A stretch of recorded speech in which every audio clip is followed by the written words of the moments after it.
welcome to the Forerunner podcast. This is episode 39. I'm David, and I'm joined by my usual co-host, Danny boy. The pipes are calling. Feck off. I mean, hello. I was watching Miller's Crossing recent. And our guest this week is Unikraken. Hi there. And for people who do not know who you are, you want to introduce yourself? Yeah, sure. So I am the lead developer for Sins of the Prophets, which is a Halo mod for a space strategy combat game called Sins of a Solar Empire. We also have a fairly popular offshoot ship pack mod for Stellaris. Our big focus is space combat in strategy game settings. And I also happen to help moderate the Halo subreddit, Halo Wars subreddit, and I do a few other little things here and there. Right. And we brought him on to talk about absolutely none of those things. It's a shame, too. It's a shame. I want to talk about Sins of a Solar Empire. I love that damn game. And we will. One day. Damn it, one day. Not this day. This day we talk about Halo Point of Light, which is the most recent Halo book that came out, Halo novel by Kelly Gay. It was released early last month, March 2nd. It's the sequel to 2019's Halo Renegades. And this book, I guess we'll start before we get into blow-by-blow spoilery stuff, just about people's thoughts about the book. I love the book. I've really liked basically all of Kelly Gay's writing for the Halo universe. I like her interpretation of how she weaves the Forerunner past events from the Forerunner saga into her books. I like how it's been put together. And just the way that we see Spark through her eyes, I think that's been really interesting. I don't want to start off on a sour note, but I didn't. Don't worry, Danny. That's why we've got you here. I did not enjoy the story, despite the book's strengths. I just didn't. I didn't enjoy the ride. Didn't enjoy the destination, unfortunately. Oof. Oh, so we'll get into that. But Danny, I have to say, as I was reading it, I thought, Danny's not going to like this. And that's because I stopped kind of halfway through the middle of it. And I was thinking, this is the most Greg Beariest Halo book we've gotten since Greg Bear. And in a way, I guess Renegades was in some ways a sequel to Primordium. Greg Bear's Primordium, but it was really a sequel to the frame tale around Primordium. This one is sort of a sequel to the ancient Forerunner stuff in Primordium and especially Silentium. And if you are not necessarily a fan of some of the stuff in the Forerunner trilogy, I can see where that would rub you the wrong way. At one point, I did kind of mention that this is, in addition to being the Greg Beariest book since Greg Bear, this is the walking around Forerunner installationist book since either Primordium or, depending on how you look at it, Hunters in the Dark. There's a lot of walking. There's no licking rocks, but there's yeah, there was no diarrhea or licking rocks. Confirm. But there's a lot. It's a shame. That it is a shame. Thematically sets that up. It's definitely the most. I've always said that people were complaining about this Greg Bear stuff's weird. I'm like, yeah, but it's never gonna there's never gonna be a game like that that's gonna be like that kind of science fiction. And right. this is the closest we've gotten in terms of bringing that stuff into the 26th century military sci-fi world that Halo normally inhabits. And I think that's polarizing. I definitely agree with, it seems like the general sentiment is that people like this, just not to the degree of Halo Renegades. And I think that's kind of unfair just because, especially since we've been waiting so long to find out what the heck Spark was doing at the end of Primordium, and that Renegades tied up so much stuff in a way that, again, like Silentium, it was sort of this giant, oh my god, all these answers get revealed type book that this one, despite having some pretty big reveals in it, it's just kind of, it can't hold a candle to that, and that's not really even a fault of the book. But I did like it. I think these books are great, especially just giving a more. It's kind of funny because now they're running around with a augmented Forerunner ship and zooming around to go all these Halo installations, but it's still here's what a normal person does in Halo. We're not following around the UNSC. We're following scavengers or people who started out that way. So I think that's definitely one of the things that Gay's books have done well. And it ends on a really, to me, sucky cliffhanger. Like, come on. Yeah, I agree with you there. But I was definitely overall enjoyed it, despite perhaps reminding me of previous Halo books that were not my favorites. I enjoyed the ride. So I guess we'll go through this blow by blow. We get a previously on Halo prologue, and one of the things again that's different from the previous books is there's a lot more monologue kind of chapters where it's just interior thoughts or people just monologuing to whoever. Although they do a nice little twist with that at the end. And it starts off with Spark talking about things, talking about his life as Chakas, his talk in the previous Renegades with the librarian's imprint on Earth, who basically told him, hey, you gotta go on this mission. And Spark drops the reveal that where they need to go is Halo. And there's a dun dun dun thing, and then it shifts to 3 weeks earlier. One of the things I really like about these books is that they play around with the time frames of the games. Like Renegades took place basically around, I think it's basically the period between Halo 4 and Spartan Ops. This one takes place concurrently, right before, and then concurrently with Halo 5, and gives us some few little subtle bits that tie into that, the same way that Renegades gave us Gek and tied in some of the stuff there. And it's just after the events of Escalation 2, which doesn't really matter that much, but it comes up before Halo Envoy. So it's a nice little period of time they do stuff with. I like that setting, as opposed to just everything for a while took place in 2552 or 2553, and we didn't feel like we were moving on or anything. To be honest, I think having so many stories happen concurrently with the events of Halo 5 is kind of a safe area to play, and I think it's a little too safe. I'm given the way that it was woven into what was going on, it made sense to do it like that. But of course, they designed the story ahead of time, right? Mm-hmm. And they could have had it happen at a different time, or they could have had events happen differently. I do feel like having your story, your novel, happen concurrently with Halo 5 is just like they're not having to project or set anything in stone afterward, right? Mm-hmm. So it just seems very safe to me. Definitely safe. Safe and a boring choice. They only push the story forward. We were supposed to be getting this spot after Infinite came out, so we were getting our big dollop of fresh content, and this was like a little side dish. And without the main course, the side dish doesn't really hold up because we want more development of the story to go on, and this feels like a brick wall in one really important kind of way around that main game push. That's a good point to bring up, is that like in the other weird alternate 2020, Halo Infinite came out, and who knows, maybe it would have been great, maybe it would have been terrible. Most likely people would have been complaining whether or not it was great or terrible. It's not a Halo game if people don't complain. So it is kind of funny to think about it in that way. It ties up a lot of threads from Halo 5 that presumably weren't going to get dealt with in Halo Infinite, because they're trying to do the quote unquote spiritual reboot. That's true. And they're not going to cover random things like, hey, remember this thing from the Halo 5 audio logs?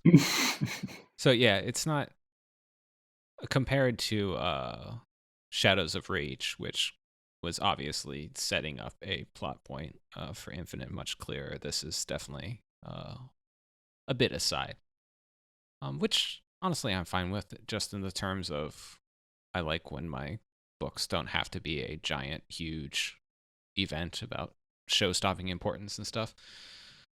That's just me.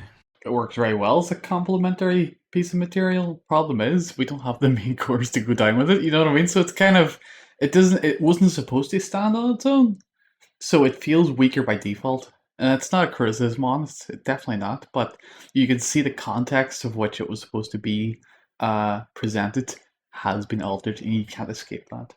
Mm-hmm. Yeah, I think you can definitely tell as you're reading some of the earlier stuff in the book where they get to the Halo ring that the intent was that this might have been a place where the player had been physically. Yeah, that would and that it actually that would be really cool if we do. Or that some of the stuff that they mentioned would explain like why we end up going to certain places in the game or not. Yeah. Yeah, that'd be cool. I would like that. I guess we'll find out when it finally comes out. And but we start off on the planet Sonata, and Ryan, who this time I have learned that it's Orion and not Rion, like I was mispronouncing when we did our Renegades podcast. The one downside of not doing the audiobooks, she's gonna have a chat with Mom, Lane, who has apparently just gone native. She's living the hippie lifestyle on a nature colony that apparently produces future Splenda for the UEG. So we get a bit of a update what's been happening. Ryan and the Ace of Spades, her ship and her crew, have been on the run for 6 months from Oni after the events of Renegades, and she's popping down there. She doesn't think it's going to be a major concern because she hasn't talked with her mom in forever, but she's there to tell her what she's found out, that her dad, John Forge, is most definitely dead after the events of Halo Wars. And there's family bickering. It's interesting that the Kelly Gay does in what I think would be inconsistent with a lot of Halo media is actually I think gives the mom a lot of sympathetic traits that she's basically when Ryan like tells her that John's dead, she's like, whatever, like I made my peace with it, which considering he's been gone for 30 something years is a totally healthy and normal response. But yeah, Ryan is like, oh my god, I can't believe this. And she's got a kid brother she didn't know about, Case, who's more friendly than Mom, and that's really all we see. it's their sort of, it sets up something that Oni is in fact surveilling her and gets on their tail. And a brief moment later, when Ryan's trying to figure out what she does next after this is all over, but mostly it's just a little bit of character shading.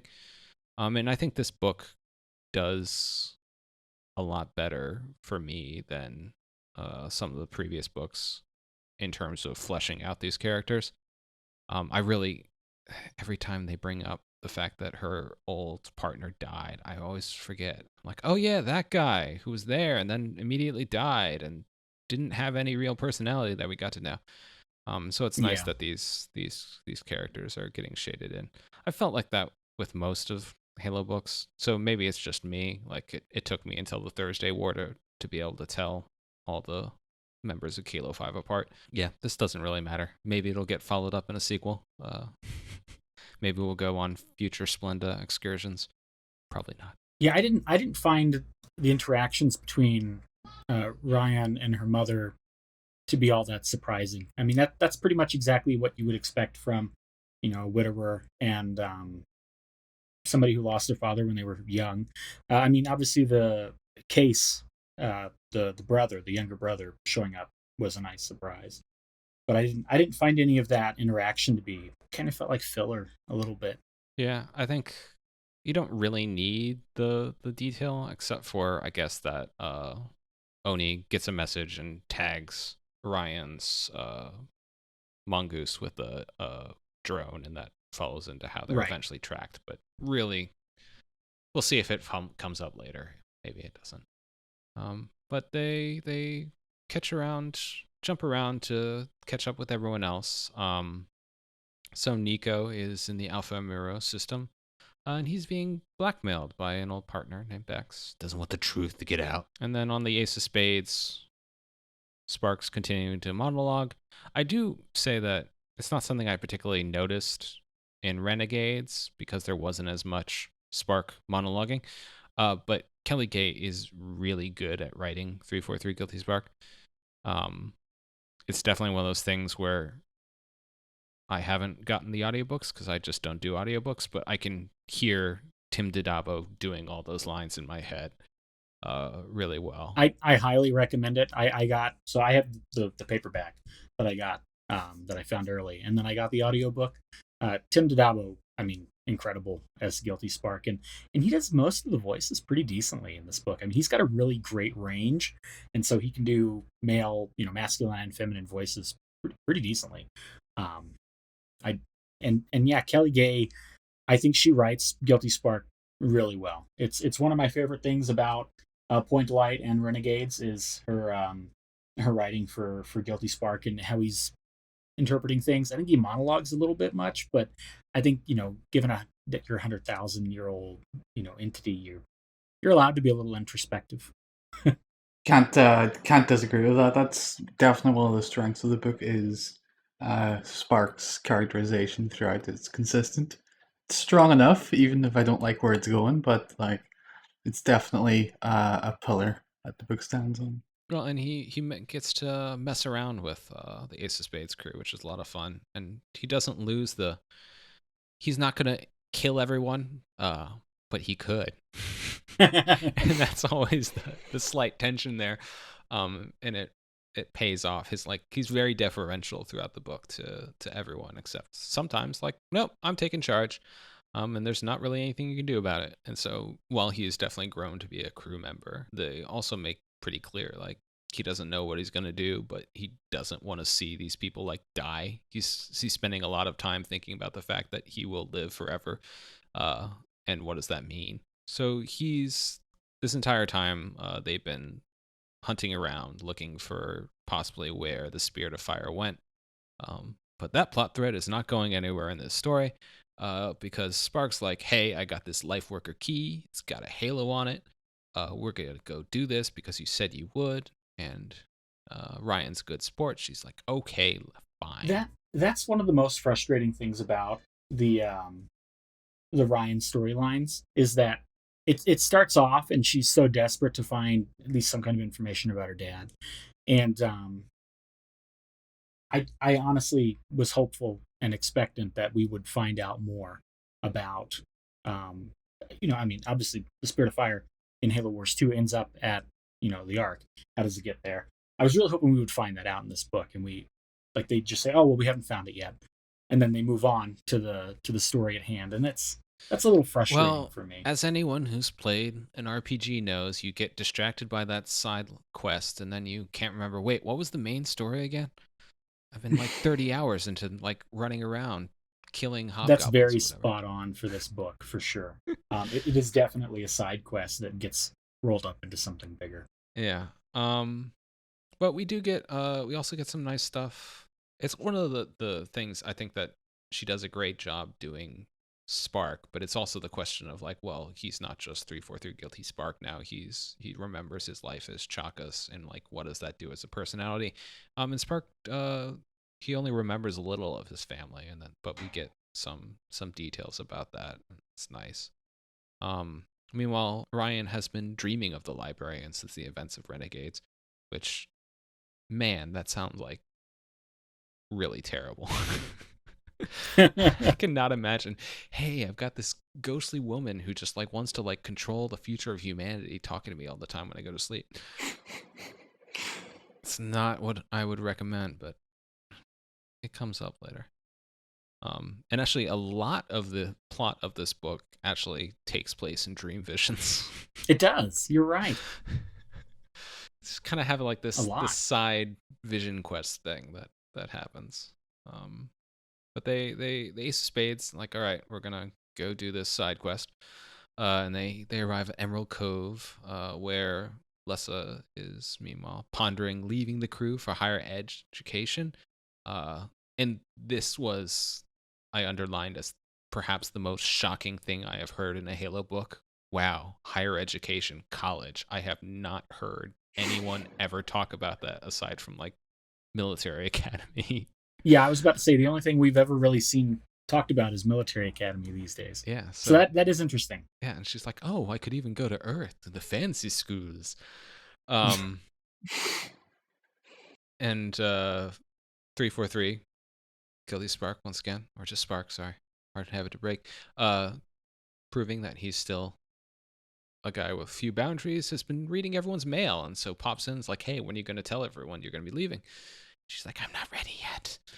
And meanwhile, Nico and Spark have had their side project of digging into Little Bit's code, who was, if you remember, the fragmented Forerunner AI they found out at the Etran Harborage, and they basically got left with a chunk of him when Oni came and absconded with all their data. But they're trying to salvage the AI, getting him running again, and maybe locate the Spirit of Fire that way.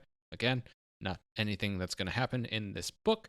And Spark says that they need to go to Zeta Halo. So Installation 07, as we mentioned, the setting of Halo Infinite. They need to go to the Zeta Halo's cartographer and turn that key into a location, basically. And this is another part where keys turn into keys, turn into keys throughout this book, which is another reason it feels very video gamey. Because everything's always leading to another thing. So they head off to the Halo. We get more Spark monologues as a recurring thing. And the structure of this book is also interesting because it's a lot of like 2-page chapters, which I think is in general like a more Halo book thing than like most novels. They spend a lot of time jumping around and giving you very little things. Every viewpoint is its own chapter. But Spark's monologuing about, hey, going back to the Halo, which is kind of where he was tortured and everything went terribly, and he recalls that, and it's like, wow, this is terrible. But at the same time, his sort of machine half is excited about returning to a ring, which is a very kind of classic 343 Guilty Spark moment. And we get a little detail that it only takes them basically 6 days versus what would have normally taken a month. And it's nice that they have the characters like, oh man, this is so amazing with our hot-rodded Forerunner ship, especially since basically speeds are irrelevant now for a lot of Halo things because everyone's got fast Forerunner slipspace drives running around and time. No one's going into cryo anymore kind of stuff. So it's nice to have it not taken for granted in a book for once. Yeah, I agree. I think that's an interesting little sliver of life that they do because, like with the UNSC Infinity, it just zips anywhere it wants to go. People are still like putting their armor on by the time it gets to where it needs to go. So it is interesting, and it's nice to see that side of normal civilization still getting enamored with the tech updates that are happening and what kind of stuff they're getting access to. Yeah. And so then they arrive at Zeta Halo, and we get some interesting information. They find out it's new to them, but we of course knew that the UNSC is already there and have set up shop. It's orbiting a planet rather than a gas giant, which is atypical. There's about 3,400 UNSC on the ring, like 400 scientists, and that's a crazy military to scientist ratio to me. But I guess those guys are all going to be dead when we arrive in Halo Infinite. And Oof. A detail which I don't know had ever been covered, that the Halo doesn't generate its gravity by spinning, which is interesting because it could spin and generate its gravity that way, but it doesn't need to. And then Spark gives people who didn't read Primordium sort of a update. If you forgot it or wanted to forget it, too bad. We also get, among other sort of interesting Installation 07 stuff, we get the Monitor, who we already knew hasn't shown up, and we don't know what happened to them, but it's Despondent Pyre, which I wrote in my notes is perhaps the most emo Forerunner name we've gotten yet. Nailed it. Hey, we're part of Despondent Pyre. Gonna sing our song about everyone's dead and I killed them. But then we get Halo Adventures. They land inside the ring. And it's interesting here is that we get this details that they basically land in what's basically an abandoned part of the ring. And Spark gets to freak them all out by pointing out that there could still be flood on the ring, and they are all very concerned and also ask the obvious question, why would they do that? And he gives, well, they were extragalactic, so like not having them in the ring wasn't an issue. But the cartographer was apparently destroyed or damaged or something, so it's been recreated. And apparently the Halo has that ability to sort of, if you blow up an important installation, it reforms somewhere else, which is pretty cool. And we get, for the people who complain that there isn't enough Covenant lore and stuff, Covey Cannon and all those people, we get an elite myth, a mention, that they have the Hall of Eternity, where there's like the god carrying the flame of hers eternally and calling out the names of the dead. And they sort of latch onto that as a way of making things less spooky and also honoring the people they've lost. And I thought that was a nice little detail. Yeah, I thought it was nifty, and I imagined that it made Nakai giddy. And then I saw him tweet about it, so I knew. Yeah, like, and it's Cubby Cannon it's got a also little good that pickup. it ties into Ram Chalva, who was, and I had totally forgotten that he was. They basically find him when he had been captured and tortured by the hands of Gek, and the Covenant. So Ram calls out the names of his crew that he's lost. It's a nice little character beat. While Spark is sort of reminiscing about the battle days, and he's got lines about how he will never forget and will never forgive. Like, okay, I think it's nice to have. We didn't really get that much of it in Renegades. He was mostly just like basically kind of on a death wish thing, like I want to join my friends again. Here, he's I think a lot more introspective in an interesting way about grappling with his place in the universe and what he does, and viewing the events of the Forerunner trilogy in a different light now. So they split up. Lessa and Nico are back on the ship, and Lessa pokes Nico about what's wrong. He, of course, doesn't tell his sister basic stuff, like he's getting blackmailed because he's scared and embarrassed. But he also fills readers in on the rest of Spark's tragic backstory in case you hadn't read about it, which I think it's one of those things where we joke about the like previously in Halo and the backfilling, but I think 343 has definitely been making more of an effort to make these books, I think, more accessible to a casual reader. I don't know if casual readers are picking up these books, but it's nice that they at least put some effort instead of just putting like an asterisk and say buy these other 3 books. I don't have any problem with previously on scenes at all. Yeah, No. I think it's good that they're trying to touch base. They're at least trying to act like maybe more people will pick up the books. I mean, I think I've heard before that Halo books are pretty decently read. I wouldn't worry about casual fans latching onto these books. Like that's not the millions of people out there will continue to ignore their existence. But it's good for casual book readers because like there is a healthy, thriving book devouring population out there, and it's good just to have more people reading it, particularly Halo. Like a lot of people wouldn't really associate with it, and if this is your first Halo book, it's not bad having your signposts there. Yeah. To ease in folks. And again, if you think about the context of this book, this was Halo Infinite. They're expecting a huge wave of new players because of the way they're setting up the platforms and the accessibility of the game itself. So they're expecting just a random bunch of new folks. And that includes new book readers, people who will just read whatever they're playing, whatever, or read whatever they're into. And for those folks, having those signposts there will be invaluable to get them up to speed and talking the lingo and understanding some of the wider context without having to jump into the MCC and spend a couple of lifetimes understanding all of that baggage. You know what I mean? Mm-hmm. Yeah, no, I think that's spot on. Keeping in mind that Halo Infinite's multiplayer is going to be free to play, free to download. That is going to impact how stuff gets designed, like these books. So yeah, I think that's an excellent point. Well, and as a brief conversation with my wife today, and I was mentioning something like, wait, Halo has child soldiers? Like, well, let me tell you a tale. So we now enter the Millennium Falcon gets attacked by weird things outside the ship period of this book because The Mind Knocks. Yep. Minox. Thank you, Danny. I sadly have forgotten many of my useless minor characters and species from Star Wars knowledge. But yeah, the Minox portion. They get attacked by these weird leathery things sticking to the hull.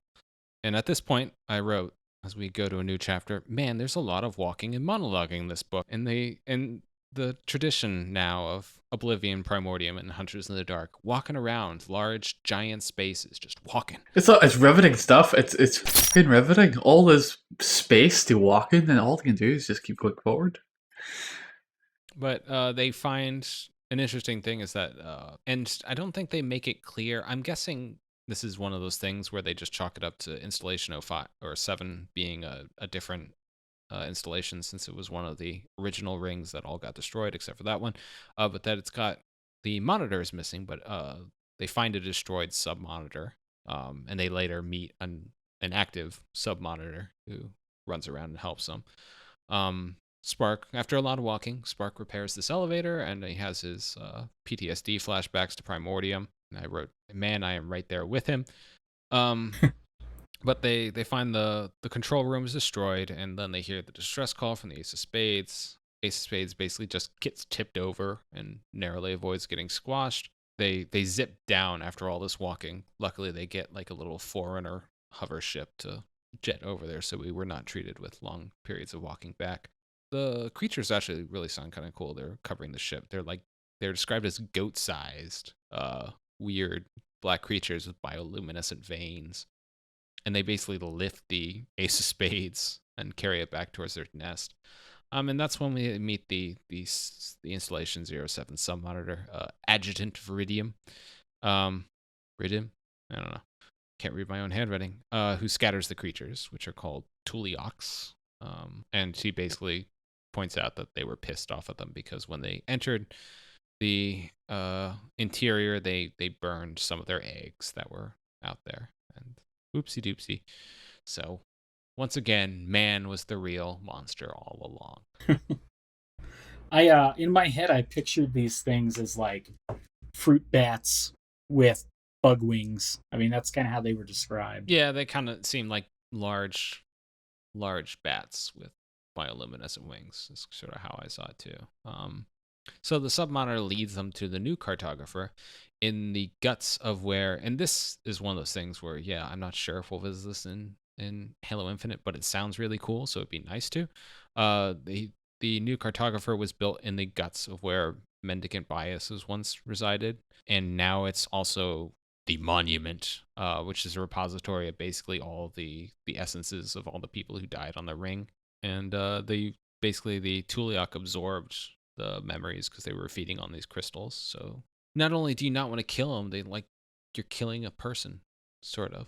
So truly, man is the real monster.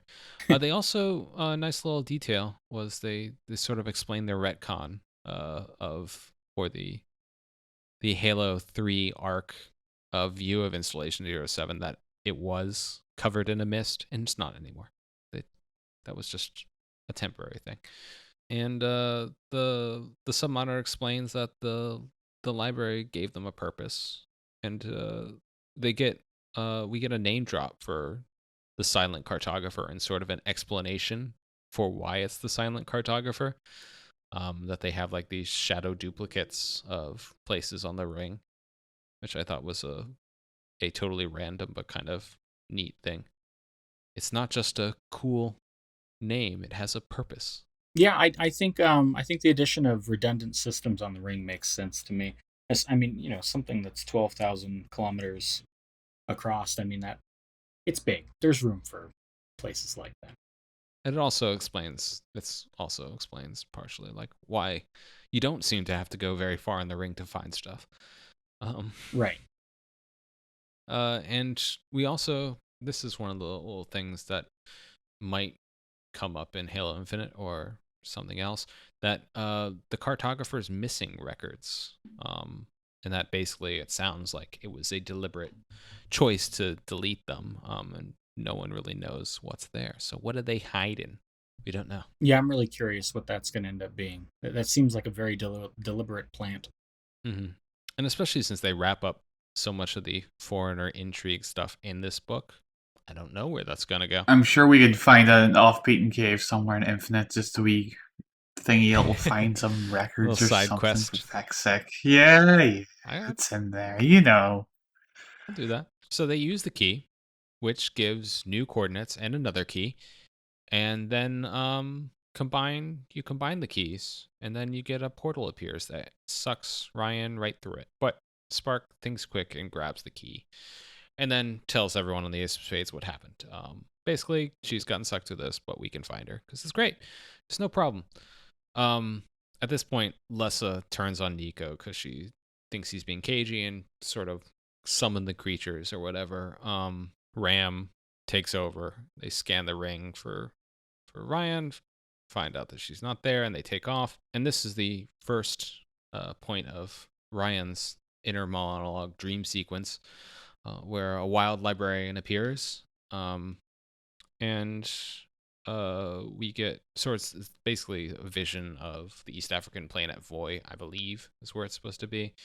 And that librarian has a confession. And here, in what I really did not expect, is that we get a short autobiography of the librarian, that she was always kind of an unusual child, who cried and had nightmares and was like weird like that, and that she learned everything she knew from her mentor, the life worker, Harmony and Gifted Symmetry, which, come on, that's just long even for a Forerunner name. And the librarian is really focused on living time, which has been kind of a thing in the book, but this is, I think, the first book where it really gets a lot of explanation. And it's basically the idea that the universe is a sort of living thing itself. And it's sort of, by the end of this book, turns into a sort of Star Wars balance of the Force kind of thing, which, I mean, I don't know about. But once again, this is not likely to be a major thing in the game. So leave your kooky stuff to the expanded universe, sure. Yeah, I think, it's kind of like the neural physics stuff. Like it can get into pretty heady sci-fi, but it's not something you're ever going to have to worry about in a game. I don't understand why. Why do we need this extra bullshit? Like, why do we need this of stuff to this? This is already fantastical, sort of separate sci-fi version of Halo that we have. Like, why muddy the water further? Well, if you wanted more confusion, or we've gone so far that we've wrapped around to like things. So if I can survive the Halo 4's launch where everyone was asking which Didact is it, do you remember that? Yes. That was fun times. Yeah, it was. Well, you'll find out when you read a book that came out like 4 or 5 months after. That came out, like. But you have to admit, like, the Forerunner saga is not like regular sci-fi. It's not something you read if most of your time is spent playing video games. Like, jumping into the Forerunner saga is really heady. Yeah, if you haven't dealt with your Asimov or stuff before, it's going to be. Yeah, I was going to say if you're reading Clark and Asimov and stuff like that, then that's familiar territory. Yeah, but if you're a COD guy and you jumped into Halo 4 because it was the newest Halo game and people got excited about it, and then you were like, "Whoa, well, maybe I'll read a book about it," and you jumped into. Wait! COD players reading books? Don't they just smoke weed all day? Well, I mean. Smoke's coming out of your ears at this point. It's like, what did I just read? As people on the internet got upset when they had NPR interview Joe Staten about Contact Harvest, and the interviewer was like, "Wait, gamers read books?" It was great because the rough. NPR people was clearly, they had written a story because they saw it had become a bestseller, and like, wait, what is this? This is so strange. Then again, if you think about the demographics with Halo at the moment, the only people playing Halo are older people at this point, because all the young kids have long since buggered off to Fortnite or League of Legends or a million other games. So I think that just raises the median age of the average Halo fan. So, yeah. Well, Halo fans don't have time to play the games now. We've only got time to read. Speaking of convoluted things that somehow are less convoluted, but also more. One of the interesting things that comes up here, I don't know if it's specifically in this chapter of Librarian's Life, but they mentioned that there was a suppressed rate in the distant past, that there were Forerunner builders and warrior servants. There was another rate, the philosophical rate, basically, that got suppressed a while back. And between that and the fact that the librarian was a weird mutant child and stuff like that, I would say that the heavy implication is that humans and foreigners are related again, which they kind of talked about in the Forerunner trilogy, but I think this pretty much confirms it. Yeah, in the latter half of the book, they hammer it down pretty hard, but early on they give you hints. Yeah, which is interesting because now, once again, we've gone full circle to 343, Guilty Spark, You Are Forerunner line, and Mendicant Bias and Contact Harvest and Halo 3 making total sense because humans are foreigners and foreigners are humans, and it's all just a... So we've retconned the retcon at this fucking point. It's stupid. This is one of the things I was like, come on, really? We're going back to this? Really? We're just going to leave it here, essentially? We're answering the questions, just walking away? Forerunner human Ouroboros eating itself kind of thing. So my headcanon for this, I do agree. Flopping back, the way that it seems to flop back and forth is kind of painful, but my personal headcanon for this is that modern humans and Forerunners share an ancestor that was the base template for either species, from the precursors. Yeah, I think that's what they're saying too. I think that's a pretty easy read from that, because they still kind of dance around it. Like they're not like. I think the really other hard. theory that you could argue is basically that the Forerunners forgot about humans, and that they split off at some point, and then either they physically suppressed the information, or whatever at some point, and then let's not pretend this happened, and then that's why they got rid of the other rate. But who knows? It's once again not something that... One thing I do appreciate, even though it's kind of annoying that some of the major plots don't really go anywhere in this or aren't tied up, I do appreciate that these books do a good job of throwing out stuff that's like, hey, this is a big deal for Halo fans and stuff, but it's never treated as a huge deal, and they don't spend a ton of time on it. So it's not disruptive if you don't know all this backstory about all the humans, Forerunner stuff, and et cetera, et cetera. It's not going to bog you down worrying about it, which is appreciate. Just little treats for lore nerds. Yeah. We also get so the Ace of Spades heads to New Carthage, where they think Ryan is, and Spark says that she was probably ported by a portable slip space unit, which I was about to get all upset about because I'm like, oh my god, this is the transwarp thing in the J.J. Abrams Star Trek things all over again. Like, why aren't everyone running around with portable slip space units? But thankfully, they quickly explain, oh, well, it would be terrible for reconciliation. And so they pretty much banned most people from having them. So I'm like, thank you. Plot hole instantly filled. Okay. It also doesn't seem really relevant because, like, they've shown that you can open slip space portals willy-nilly no matter what. So whatever. Maybe that'll come up later. Who knows? But that's why they weren't mentioned before.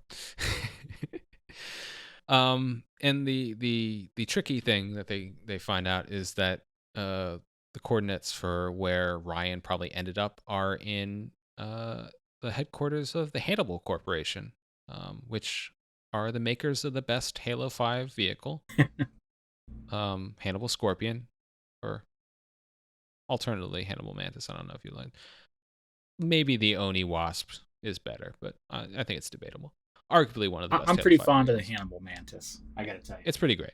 And it's kind of cool because they point out, like, well, that's kind of weird. And I'm like, well, how do we know Hannibal didn't just find some Forerunner stuff and has been mining that for technology the entire time? You're like, oh, it's not just the UNSC that can reverse engineer Forerunner relics. And at this point, Ram also just gets Nika to fess up about what's going on and his blackmail situation. And basically, he needs to find slip space capacitors, and Ram continues to be like the most decent guy in the world. It's like, sure, after we save Ryan, we'll get you out of your problem. No big deal. It's like, wow, he's such a decent guy. Good old Uncle Ram. Yeah. It's like, I'm not disappointed. I'm not even angry. It's like, okay, we'll work this out. Well, when you're a scurvy pirate, it happens. Yeah. And Spark spends some time with Littlebit. I like here we get the detail where Spark has basically built himself like a mind palace, where he's human, to like kind of spend his time, which is interesting. Littlebit doesn't really have much of a character, but he sort of is growing into it. He asks lots of questions. He's got that kid brother thing going on throughout this. And you know, everyone's on the trip to New Carthage is like doing their introspection. Spark's thinking about stuff. Nico's beating himself up for his deception. Ram ponders becoming a bartender. Lessa cuts her hair. You know, important, weighty character building stuff. Meanwhile, Ryan wakes up. Slipspace did not agree with her. It actually, they give a pretty, and probably a better explanation for why people don't use the slipspace transport, personal slipspace transport things. It sounds incredibly terrible to use. Maybe it's better if you've got Forerunner armor or something, but not something that would be fun. Like, she's in some Forerunner chamber. It's got a sigil, which I was trying to draw the description to figure out if it's one that we knew. And I could not figure out if it was supposed to be from the description, whether it was one of those sigils for like the Didactyl Librarian or stuff that we've already heard of. Because it had an octagon, and none of them have octagons. Probably doesn't matter. It bothered me for a while. Ryan gets spooked by something and finds some dead people. Climbs out on a shaft to realize she's on a different world. And we, the readers at this point, are pretty sure that she's not actually on New Carthage. We get an interesting... It's one of those things where generally Halo authors are good about referencing their own stuff, but a interesting little tidbit is that Gay references Dietzel from Halo Shadows of Reach, the last book. She was That's right. the hotshot driver who gets immediately killed because Ram's remembering about taking part in races on New Carthage in his ute. We meet some people who don't really matter, but Ram's contacts, old friends, yada, yada, yada. We get the unexpected Halo fracking analogy because Hannibal's causing earthquakes and sinkholes in the region with whatever they're doing. And we now enter the Ocean's 13 portion of the novel, as they decide they're going to evacuate Hannibal HQ to infiltrate with a phony earthquake. And that's they're going to have their heist portion, which is at this point that I realized, man, they're like slamming like 5 different book homages, movie homages into this book. It's kind of crazy. Only for kind. Ryan, meanwhile, is pondering if Spark betrayed her. She gets more of her librarian dreams. And we get more details about the librarian's life as a weird, sickly child. And that when she has her first mutation, that she hoped that she was going to get cured of her abnormalities, but she wasn't. And when she went to study why she was different, that's how she finds out the lost rates, the theoreticals, sorry, not the philosophers, that were folded into the builders a million years ago. They're suppressed. She learns that the precursors created humans too, and I guess that's where like she starts her human interest. And then Spark monologues a lot. They basically refit some piece of tech to be a quake machine. There's a enjoyable section where Ram cleans himself up to look presentable, and he's confused by wearing nice shoes and stuff. Spark enjoys a joyride, and they enter without issue. They uses the vending machine as an access point, and goes poking around the corporate systems even though he's not supposed to. And that's one of those things that, aside from stuff like Halo Last Light and all the stuff with Intrepid Eye, they're usually not good at demonstrating just how scary effective AIs can be. And just, yeah, like, oh, I'm hacking your entire system from a vending machine. Cool. It demonstrates that he's not just your average boy. It's not just a vending machine. It's a smart vending machine, obviously. Well, and this is, see, it's got cautionary tales about fracking, about your smart home. There's lots of messages about to be deeply skeptical of technology in this book. I mean, that's a pretty persistent theme in 343's interpretation of the Halo universe. The dangers of technology and letting AI run amok. Yep. And wouldn't you know it, surveillance states are bad. And yet they named their AI speaker Cortana. Why? Well, Cortana's getting canceled left and right, so who knows how long she's for this world. And Ryan, meanwhile, is in trouble. She basically gets tricked by some mocking animals that are repeat calls. And she now enters the captured like a Luke by a Wampa section because she gets captured by these creatures. And at this point, I noted Wampa attack in Star Wars combined with the Dilophosaurus in Jurassic Park and the spider in Lord of the Rings, which is basically how this section goes. She gets spit on, knocked out, and then hung in a meat locker for later.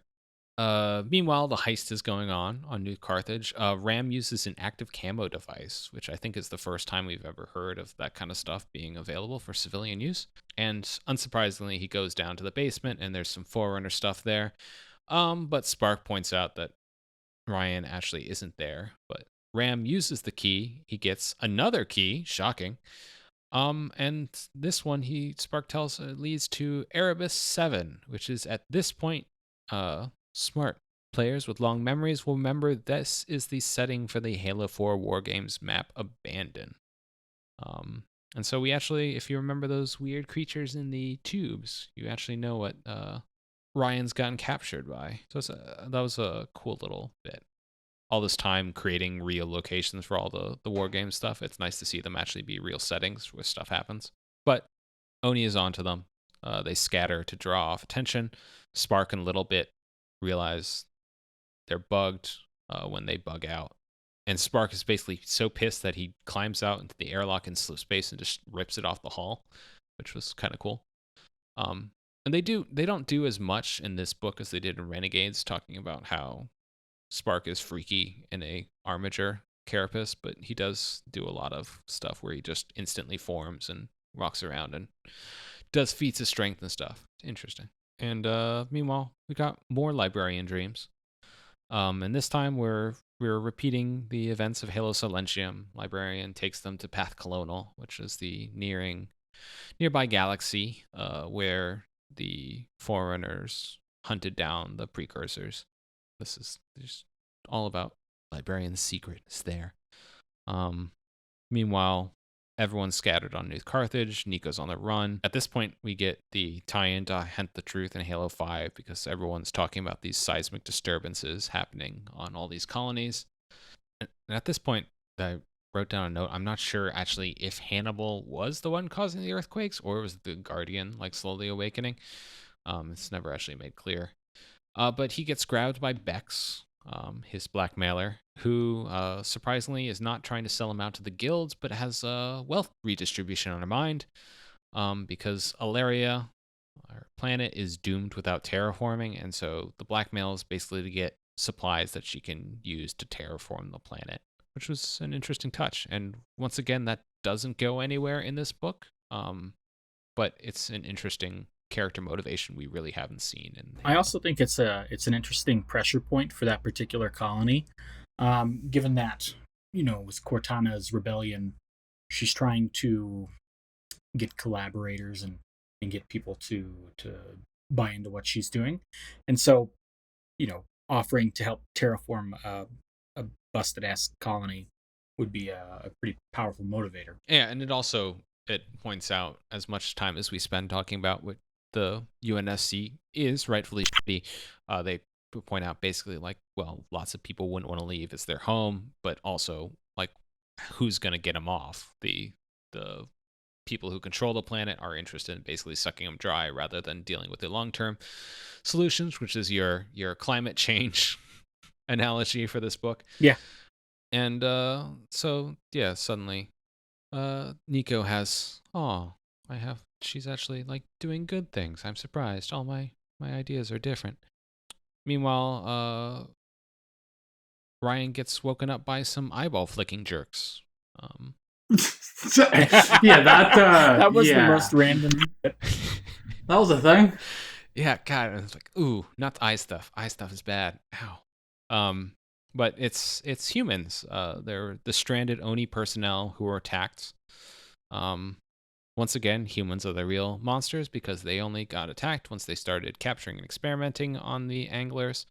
But it's cool that they're the anglers is what they call them. They give them the EI Matua is the Forerunner name or whatever. But they're super smart. It's a nice touch because normally we just got big dumb fauna running around.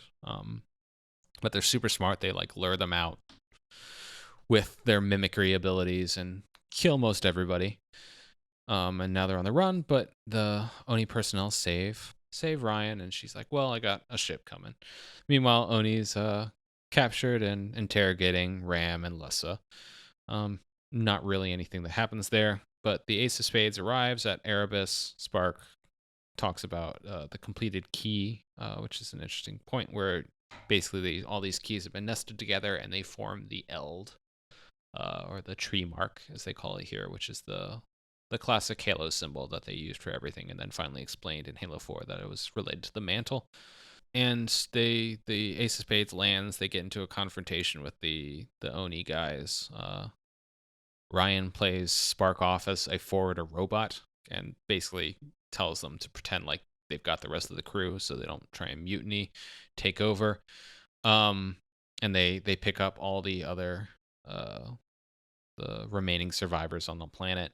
One of the rescued, Corporal Barnes, brings up the fact that, like, yeah, I totally know who you are. You're on the Oni most wanted list.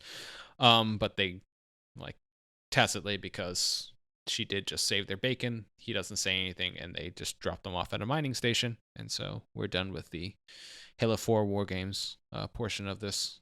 Ryan is kind of pissed about what happened and her crew's left or possibly captured, but Spark's still like, but the mission. So they've set up a rendezvous or whatever where they're supposed to meet. So they head back to Erebus. They use the key, and the interesting thing here is they point out that the anglers were probably, they suspect that they were intentionally put on the planet, and the entire planet's intentionally hostile to hide the Forerunner stuff that's there, which is an interesting touch. And then they use the key, and instead of another key, this time we actually get a monitor, the Precept, who judges everyone who arrives. And spoiler alert, the main characters are considered worthy, and they continue on things. Meanwhile, there's more librarian dreams. Ryan awakens, and she's been passed the test and granted access to Bastion.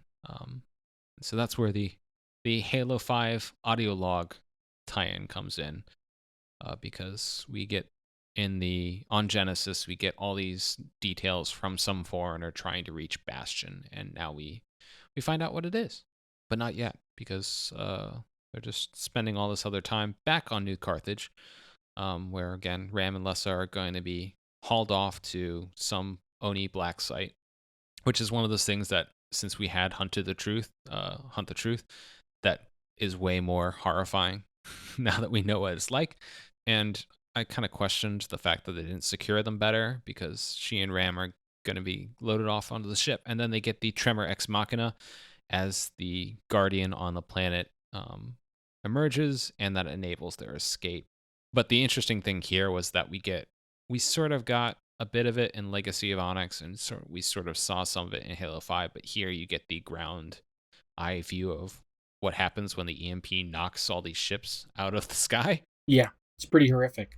Yeah, it's definitely much more visceral. And especially since, like, Chief brings up how many people died when you brought the Guardians here and stuff. It's nice to have a much more tangible feeling of, yeah, this destroys a bunch of stuff. And so the Ace of Spades is heading to Bastion through a static slipspace portal. And here we get a lot more of Spark pondering his past and his future, and he decides that he needs more of a purpose than being a crew member on the ship, because once again, all these meatbags are going to bite it one day, and he can't be around for that. He learns about the Guardian's symbol or Guardian's signal that Cortana sent around, and he doesn't tell anyone about it for random reasons for no point. And one of the things I like is while they're going through these librarian dreams is that they spend a lot of time hammering around that Ryan isn't really special, that she's just in the right place at the right time. And I think I appreciate that because I mean, so much of fiction always has like the chosen one or the person who's more special than everyone else. And like, no, like Ryan's just a smart cookie who like stumbled onto this whole thing, and it could have been any number of other people, and it's just her. And I appreciate that it doesn't sort of make it into anything bigger than it is. But are we not getting that from Spark in this? Spark's the chosen one for a special stupid ending that We're getting to it, Danny.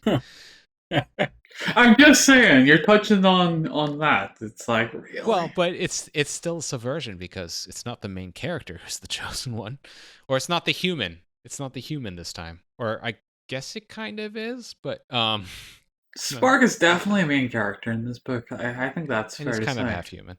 True. All right, I take it back. But anyway, so they arrive at the Orion complex, which here is another interesting thing where I think we've known for maybe it was the Halo 3 bestiarum, like told us a long time ago that basically the Forerunners nuked their planet. They had a stellar engineering project that went horribly awry. But here we learned that their little oopsie wiped out like 12 star systems and irradiated a huge chunk of space, which is a pretty big oopsie. Yeah. I guess it puts whatever happened or may not have happened to the Prophet's home planet to shame. They have a nice little thing that reminded me of the Didex scan in Halo 4. When they reach the planet, they get hit with this beam, and then Bastion pulls them inside. And now we've hit the Shield World portion of the story. Because inside Bastion's Shield World, it's modeled on Earth, sort of a director's cut, where things are like Earth, but more so. Essentially, is what it sounds like. Like it was Earth, but with like an artist's hand. Yeah, it was kind of involved. like the heightened reality, like Earth in a movie kind of thing, which was an interesting touch.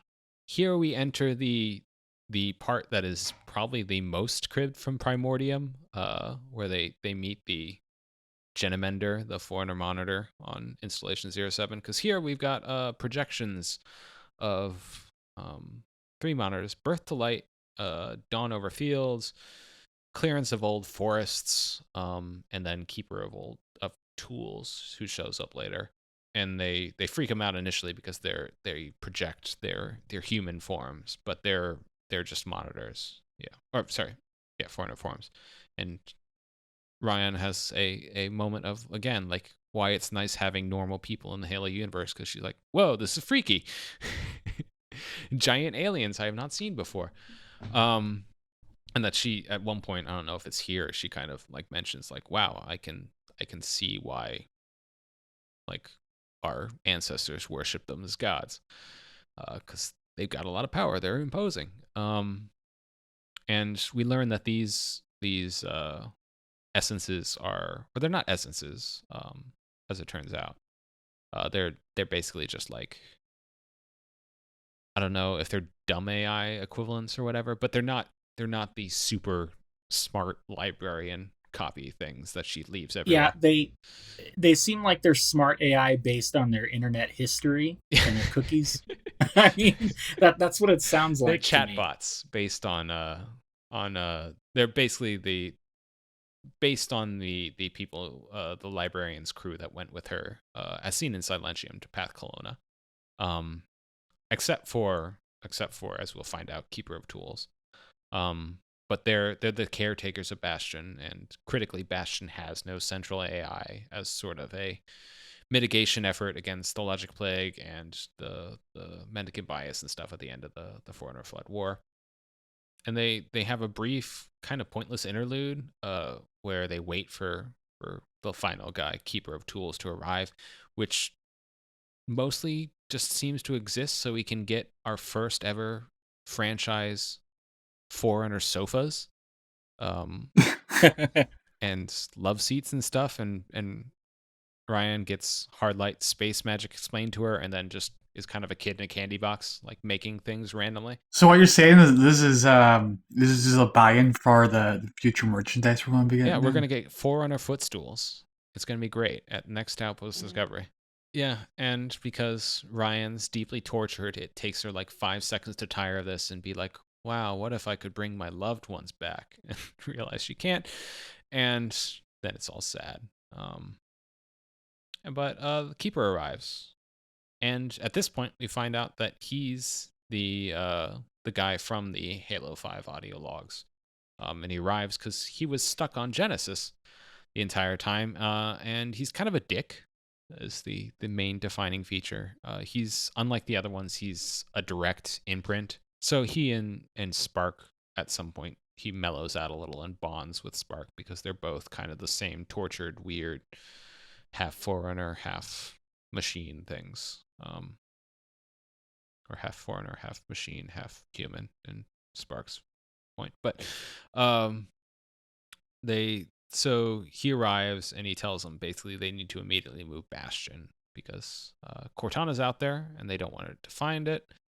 And then Ryan's asking like, wait, what do you mean? And Spark's like, oh yeah, by the way, AIs have taken over the galaxy. The thing that I found most interesting about this particular part is that the Guardians are a legitimate threat to even, like the most cutting edge Forerunner technology. Like, Bastion was created relatively late in the Forerunner timeline, right? But and Guardians are these old ass police cars, effectively, that were buried underground, a long time before. Yes, all that stuff. They're the Forerunner so Crown Victorias that have been rediscovered. And exactly, yeah. And the fact that they're still a legitimate threat to Bastion, and that they couldn't have, developed systems that could have been resistant against that kind of attack is very interesting to me. Well, and it's also, even leaving aside the threat of the Guardians themselves, is the threat of someone else getting control of this installation, that they are definitely not about that.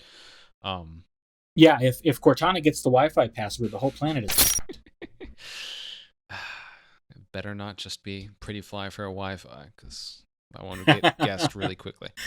Did they mention about the AIs taking up, like Cortana taking up the mantle? Like that might be an important facet. Yeah, so they do. Spark does bring that up. And I mean, it doesn't really get much in this book. It's sort of Ryan was like, oh, I mean, I guess that makes sense. That's bad. The point that is made though in the story is that the AIs are having a rebellion and they are enforcing the mantle as opposed to attaining the mantle. Yeah, that's true. The Forerunner is all aghast, which, I mean, like pot kettle black, but okay. Yeah. Keeper tells his story. That basically he and a bunch of other people got waylaid. They were trying to get to Bastion, but they got waylaid and composed themselves so they wouldn't, to avoid the flood. But because the domain was destroyed, Keeper was stuck in limbo until the domain was accessed on Genesis. And then with the events of Halo 5, and that's how he got there. And so everybody heads over to a ship, the Eden, in which case I think we have hit maximum, like, obvious symbolism at this point in Halo, because Eden, it's based on the Audacity, which was the librarian's ship that went to Path Colonna, and Eden is gonna go back to Path Colonna, as we learn. But first, basically here again, Keeper's like, yeah, can you just put your hand here because I can't do this. I need you to launch the ship. And then he wants Spark to serve as Bastion's AI when he leaves. And at this, they briefly hold us in suspense about what the Keeper's task is, but he mentions atonement. And I wrote like, wait, is he going to reseed Path Colonna? And yes, as it turns out. But Spark and Ryan say their goodbyes. Spark doesn't want to watch them die, as you said. He leaves final gifts for all the crew members based on his intrusive surveillance of them. He like basically tells Ryan, hey, here's what all your crew members are going to do. They're thinking about leaving and going off to college and stuff, and I left these gifts for them. Bye. And oh yeah, and I left you Little Bit as your new ship's AI. But it's a nice for characters that have only been together for 2 books. I think they do a really good job selling the goodbye as poignant. Especially since, I mean, Spark really hasn't been a friend or had a friend to anyone like in the modern era. Like he palled around with Chief when he wasn't trying to kill him, but that wasn't the same. So it's nice to see him have a real human moment, and he actually, as like a final goodbye, gives Ryan a smirk with the human version of himself before she leaves. It just feels like Spark was just launched into the sun. It's like, well, this has been hanging over our heads for a while. How can we just get rid of it? Well, it's for adventures unknown. He's got to hide Bastion or whatever and do whatever. Yeah, but it's the ultimate. Let's just hide it under the carpet. There, it's gone. Bye. It's not really a resolution. To me, it really seemed like giving Spark Bastion and letting him run off into the sunset with it was like a tie-in for something that's going to be coming down later down the road. And it, I couldn't imagine what it is. It doesn't make sense for it to be a book, and so it seems like some kind of, I don't know, game. That'd be hard to say, because it would be really weird to bring back Spark after like 5 things and like pop him up. It is interesting, and it like they talk about all the stuff that's in Bastion, like all of the numerous little bits of research and technology and cryptums and mysteries. And so to me, it sounds like they were setting the stage for something that they could put on the shelf for now and then pull out later. You think Thiever 3 are secretly planning a Halo flavored sequel to Spore? I'm worried that it's a Halo flavored MMO, to be frank. But I don't know. I mean, it could be. It doesn't make sense that when you say it like that, it does kind of have that backdoor pilot feel. Like, oh, what crazy adventures is Spark going to get up to? Right. Hey, make a game about this. Yeah, huh? We get a time jump with Spark rides off in the sunset. Ryan is like in a couple weeks later is staying hidden, pondering the future. Little Bit drugs her so she'll finally go to sleep, which again, like, he learned from Spark so well to just totally violate other people's. That enables us to get the final dream sequence where the secret is revealed that what the Eden is carrying is the remains of precursors hidden by the remaining Forerunners on Path Kelowna. And helpfully, once again, the librarian makes, because otherwise, like, man, I could totally see the annoying like fan arguments people would have if they had not included this. The librarian makes sure to point out that the precursors are not directly equated with the flood, and that the crazy powder precursors that turned into the flood are different from these precursors. So you don't have to worry about like them taking over domesticated animals and creating a problem. But basically, and this is where the librarian really starts with her Jedi stuff about the balance of living time, and that Eden's going to reseed the precursors in a distant galaxy. And in a lot of ways, you said like this could be 343 riding off, or Spark riding off into the sunset, or being like kind of a spin-off. This book really does feel like it's closing the book on the librarian in a lot of ways. Yeah. Which I think is good, because no, at this point it's good. No, there's so many retcons and stuff they've done with librarian. It's like, well, it's just how many times can we run into a recording of the librarian, and the level of meddling that happens when anytime she shows up, and the conversations that happen in the community around, did this happen because like John and stuff like that. I think that they've been pretty clear in all the books that like and I get why people had issues with the Halo 4 thing because it dumps a tons of stuff on you, but she didn't like make Chief and Cortana. Like, but she's just set up stuff so that when people arrived at certain places, this would happen and stuff. And so this one doesn't. They touched on it in books and stuff like that.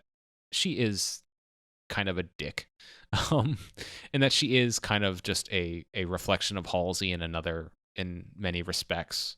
Just she knows best, and she's got this plan, and everyone's gonna follow it. But yeah, I definitely think, especially with giving the details of her childhood and bringing it does feel like, and this is her final secret, that it's kind of closing the book, and that's great because it doesn't need to be.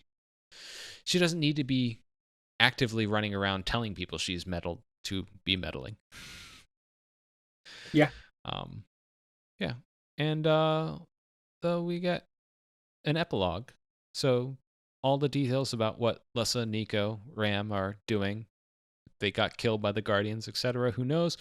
Is all up in the air. Sadly. And that's I definitely feel that's the weakest part of this book, is that we don't get more of a tie-in to that. Which is a shame, but I mean, it is a weighty book. I guess you just have to fit what you can. But we get a nice little epilogue where Spark moves Bastion, and she in a nice little touch, the librarian recreated Spark's home and the crater where he called home from Cryptum.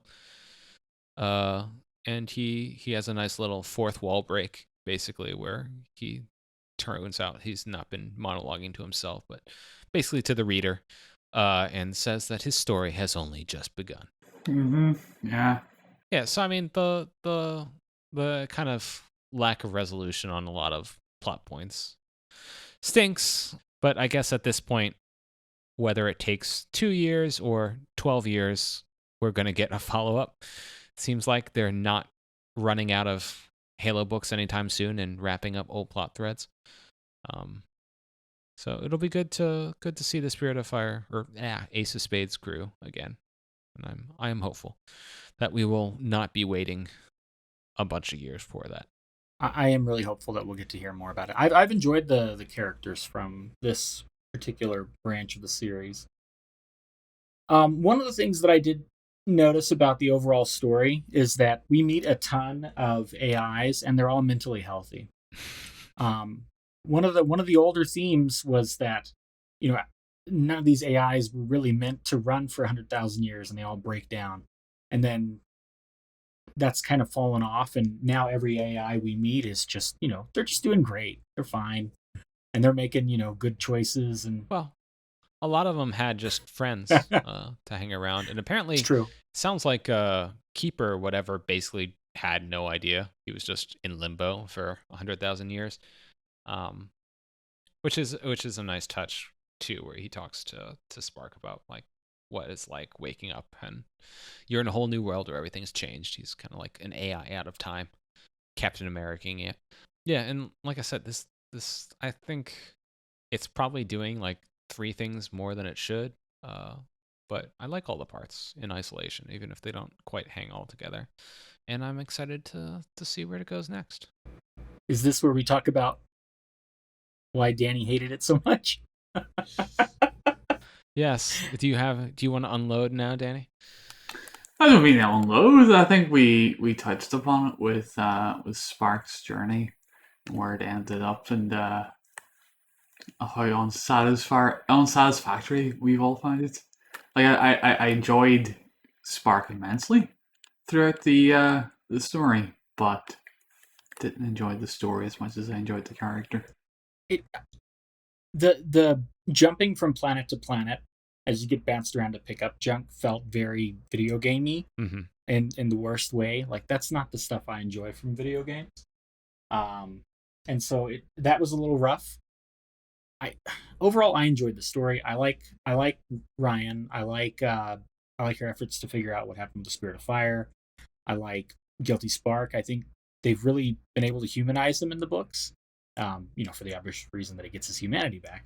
But I really enjoy the character. I like him a lot. I think it's kind of weird to put him on a planet and let him just run off into the sunset, and then the next time we see him, like, it's not going to make sense for him to be like a central character in a book, if he's the administrator of something like that. So I think he's kind of just been put on the shelf, and so I think that's unfortunate. It's a good place to put him on the shelf. Like, he seems like he's in a good spot now. He's gotten to work through his trauma a little bit, and he's reconnected with his humanity, and I'm pretty happy about that. Yeah. Well, he needs a break. He's gone through a lot. Just tootle around on his little installation, which no one is likely to blow up in the near future. That'll be good for him. As long as he doesn't let someone's planning on blowing it up at some point. As soon as a human lands on it, it's gonna get itchy.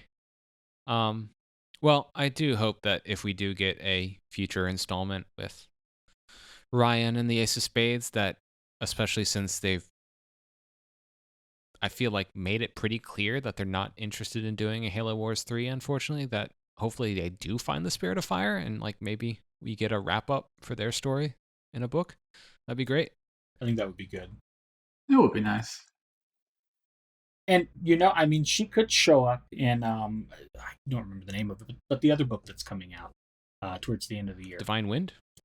Yes. Yeah. There we go. Well, so yeah, that's the next book. We don't know. I assume that we're going to get another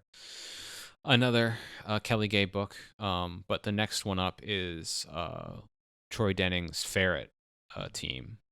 Halo Divine Wind, that's currently set to be released on October 19th, 2021. So at this point, it's going to be a pretty light year for Halo Media because the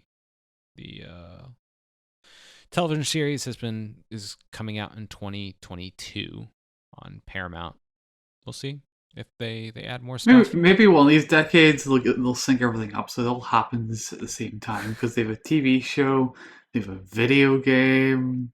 You'd think they'd time it all better, or the world would just be more favorable towards them. I want the television series to be delayed another year, so it could be even 10 years since we got the announcement before it arrives. Man, that's rough to think about. Oof. Yeah, it's kind of crazy to think about. But as I was talking about on Twitter today, like 2021, I mean, it really depends on when you start counting it, like when 343 officially took over the franchise or whatever. But like, certainly by the time we hit Combat Evolved Anniversary, like the 343 era will have lasted longer than the Bungie era at this point, by any counting. So people can stop complaining about Halo 4, right, guys? No, nope. It's been 9 years. You sweet summer child.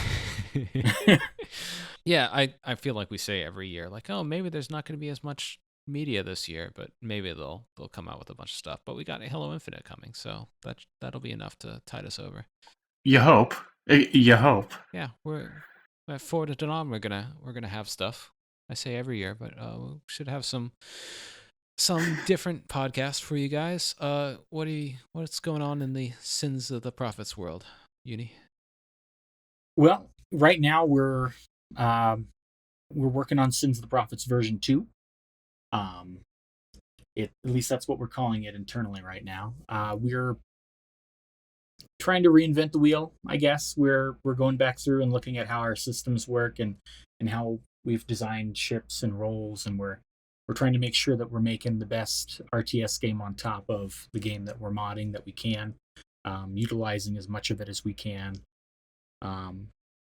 Asking ourselves, the tough questions about, is this how this should work, or is that how it should work? And there's a lot of art stuff going on behind the scenes. We've been kind of quiet for a while. The pandemic knocked everybody, in different directions, and we're really starting to get amped up now. So hopefully we'll have more to talk about that in the near future. We've been concepting a Banished faction for the mod and Sentinel faction.